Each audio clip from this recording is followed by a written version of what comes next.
के सबसे ताकतवर आदमी की उड़ान आधे रास्ते में रुक जाती है।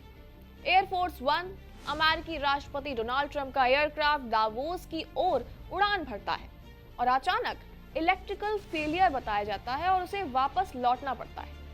लेकिन जिस तरह ट्रंप को लगातार ईरान से धमकियां मिल रही हैं, क्या ये कहना सही होगा कि ये सिर्फ एक इलेक्ट्रिकल फेलियर हो सकता है?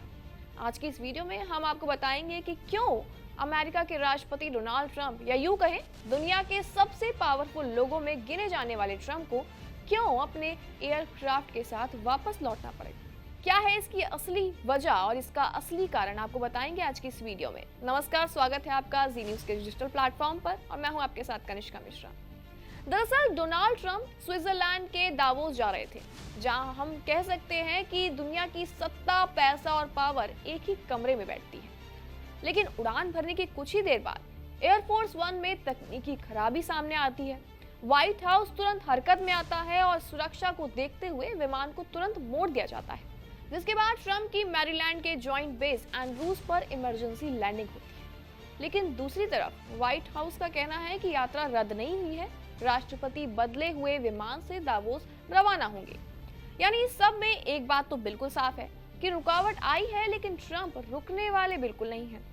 हालांकि इस बीच ये सवाल उठता है कि ट्रंप का दावोस जाना क्यों इतना अहम है। तो आपको हम बता दें कि दावोस कोई आम सम्मेलन नहीं है, बल्कि ये वो मंच है जहां सरकारें और कॉरपोरेट एक दूसरे से आंख मिलाकर देखते हैं। और इस साल दावोस में शामिल होने वालों में जेपी मॉर्गन के सीईओ जेमी डिमन, एनवीडिया के सीईओ जेनसन हुआंग और खुद अमेरिका के राष्ट्रपति डोनाल्ड ट्रंप के नाम शामिल हैं। बता दें कि दावोस में टेक्नोलॉजी, पैसा और पॉलिटिक्स तीनों एक ही टेबल पर आके जाते हैं। तो वहीं आपको बता दें कि 2020 में ट्रंप आखिरी बार दावोस पहुंचे थे।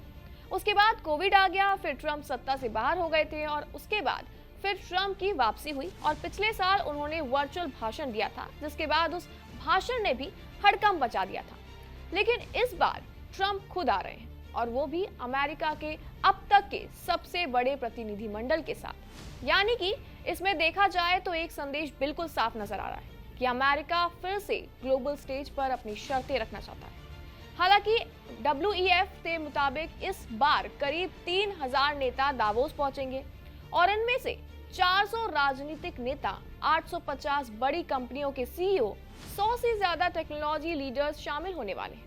तो यानी कि ये सिर्फ सम्मेलन तो नहीं है, ये ग्लोबल पावर मीटिंग है। लेकिन आपको बता दें कि दावोस में दरार भी आ चुकी है। जहां कुछ नेता पहुंच रहे हैं तो वहीं कुछ जानबूझकर इससे दूर भी रह रहे हैं। डेनमार्क दावोस नहीं आ रहा और वजह भी साफ है, ग्रीनलैंड विवाद। ट्रंप के टैरिफ ऐलान के बाद डेनमार्क ने दूरी बना ली है। यानी कि अगर हम आपको बताएं कि इस बार कौन कौन दावोस नहीं आ रहा है, तो उनमें कई बड़े नाम शामिल हैं, जैसे कि यूक्रेन के राष्ट्रपति ज़ेलेंस्की नहीं आ रहे हैं, चीन के राष्ट्रपति शी जिनपिंग का नाम सूची में ही नहीं है, ब्राजील और भारत के शीर्ष नेता भी नहीं है। यानी दुनिया के सबसे बड़े मंच पर दुनिया की सबसे बड़ी ताकतें पूरी तरह मौजूद ही नहीं है। और ये कहना बिल्कुल भी गलत नहीं होगा कि दावोस में ट्रंप सिर्फ भाषण तो बिल्कुल नहीं देंगे, वो फिर से कोई एजेंडा सेट करेंगे।